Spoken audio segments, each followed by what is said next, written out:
देश दुनिया के वीडियोस देखने के लिए सब्सक्राइब करें जी सलाम। लेटेस्ट नोटिफिकेशन के लिए बेल आइकॉन दबाना ना भूलें। अमेरिका के अफगानिस्तान से निकल जाने के बाद अब दुनिया की नजरें इस बात पर टिकी हैं कि तालिबान अपनी सरकार कब बनाएगा। इसके बारे में भी हम आपको आगे एक्सक्लूसिव जानकारी देंगे। लेकिन तालिबान सरकार बननी अब तय है और इसीलिए अब हिंदुस्तान भी तालिबान को लेकर संभल कर कदम बढ़ा रहा है। भारत ने इसीलिए पहली बार तालिबान से रस्मी मुलाकात की है।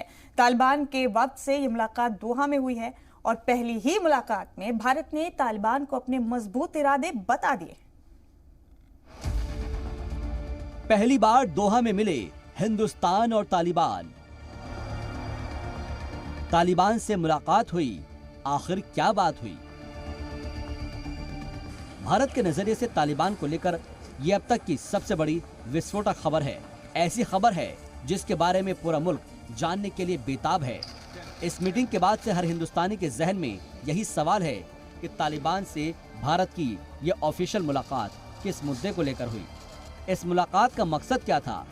मीटिंग में दोनों के कायदीन के बीच क्या क्या बातें हुई? भारत सरकार की जानिब से तालिबान को क्या कहा गया और तालिबान ने भारत से क्या कहा? तो इस खुसूसी मीटिंग की हर वो बात आज हम आपको जरूर बताएंगे। सबसे पहले आप ये जान लीजिए कि हिंदुस्तान तालिबान के बीच ये ऑफिशियल मीटिंग अमेरिका के अफगानिस्तान से निकलने के बाद मंगल को कतर के दोहा में हुई। दोहा में वाक़ हिंदुस्तानी सिफारत खाने के अंदर हुई और बातचीत की इल्तिजा भी खुद तालिबान ने की थी। भारत से बातचीत के लिए तालिबान की जानिब से कायदीन के तौर पर तालिबान का ये बड़ा चेहरा शामिल हुआ। नाम है शेर मोहम्मद अब्बास स्टेनकज़ई, तालिबान के सियासी दफ्तर के चीफ, जिसके बारे में कहा जा रहा है कि बहुत पहले शेर मोहम्मद अब्बास स्टेनकज़ई अफगानिस्तान की फौज का हिस्सा रह चुके हैं और इस कनेक्शन के जरिए वो उत्तराखंड में वाक़ इंडियन मिलिट्री अकादमी यानी IMA में ट्रेनिंग भी ले चुका है, जो चाहता है कि भारत तालिबान से अच्छे रिश्ते बनाए और जिसने इसी वजह से हाल ही में भारत को इस इलाके का सबसे अहम मुल्क भी बताया। हिंदुस्तान दे मंतक़े यौ मुहिम मुल्क दी और मुंगा गौर चिखबल कुल्तूरी फरहंगी तजारती इक़्तिसादी रवाबित चिपख्वाम लहन सर दलूद देता दवाम वर्को बल्कि वादा वर्ता वर्को। तालिबान के इस बड़े चेहरे ने इस बयान के बाद मंगल को भारत से बातचीत की पहल की और इसके बाद कतर में हिंदुस्तानी सफीर दीपक मित्तल से सिफारत खाना जाकर मुलाकात की। वजारत खारजा के मुताबिक इस ऑफिशियल मीटिंग में हिंदुस्तानी सफीर दीपक मित्तल ने तालिबान को सख्त अल्फाज में 3 बड़ी बातें समझा दी। पहली बात, अफगानिस्तान में फंसे हिंदुस्तानी शहरियों की जल्द वापसी यकीनी हो।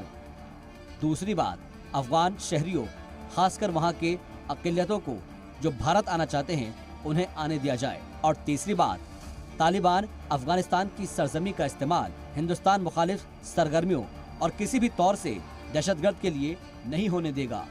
जी मीडिया को मिली जानकारी के मुताबिक भारत की इन 3 बड़ी बातों पर तालिबान के कायदीन ने अपनी हामी भर दी है और हिंदुस्तानी सफीर को यकीन दिलाते हुए कहा कि तालिबान हिंदुस्तान की सभी फिक्र को ध्यान में रखेगा।